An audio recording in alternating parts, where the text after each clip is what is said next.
جنگ بندی کا فیصلہ صرف تہران کی شرط پر ہوگا۔ ایران نے امریکی تجاویز مسترد کر دی ہیں۔ جنگ کے خاتمے کے لیے اپنی شرائط پیش کرتے ہوئے ملک کا دفاع جاری رکھنے کا اعلان کر دیا۔ جنگ بندی کا فیصلہ صرف تہران کی شرائط پر ہوگا۔ ایران نے امریکی تجاویز مسترد کر دی۔ جنگ کے خاتمے کے لیے اپنی شرائط پیش کرتے ہوئے ملک کا دفاع جاری رکھنے کا اعلان کر دیا۔ امریکہ ایران مذاکرات کی کوششوں کو دھچکا۔ جنگ بندی کے لیے شرائط واشنگٹن نہیں تہران طے کرے گا۔ ایران کا دو ٹوک اعلان۔ امریکی تجاویز مسترد کر دی۔ امریکی پیشکش کو حد سے تجاوز قرار دیا۔ ایرانی حکام کا کہنا ہے کہ ٹرمپ کو جنگ کے خاتمے کا وقت طے کرنے کا اختیار نہیں دیا جا سکتا۔ مذاکرات کی امریکی اور اسرائیلی باتیں قابل اعتبار نہیں۔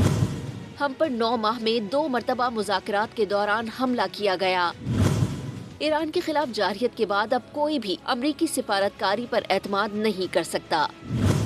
جنگ کا اختتام صرف تہران کی شرائط اور ٹائم لائن کے مطابق ہوگا۔ ایران نے جنگ کے خاتمے کے لیے 5 شرائط سامنے رکھ دیں۔ مطالبہ کیا کہ حملے اور ایرانی عہدیداروں کی ٹارگٹ کلنگ بند کی جائے۔ جنگ کے دوبارہ آغاز کو روکنے کے ٹھوس اور ضمانت شدہ اقدامات کیے جائیں۔ ایران میں جنگ کے نقصانات کا تعین اور ہٹ جانے کی ادائیگی کی ضمانت دی جائے۔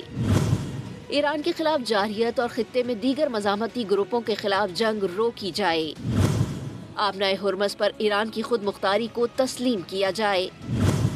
ایران نے ابتدائی رد عمل امریکہ تک پہنچانے کے لیے پاکستان کو بھیج دیا۔ ایرانی عہدیدار نے واضح کیا کہ ایران شرائط پوری ہونے تک دفاعی کارروائیاں جاری رکھے گا۔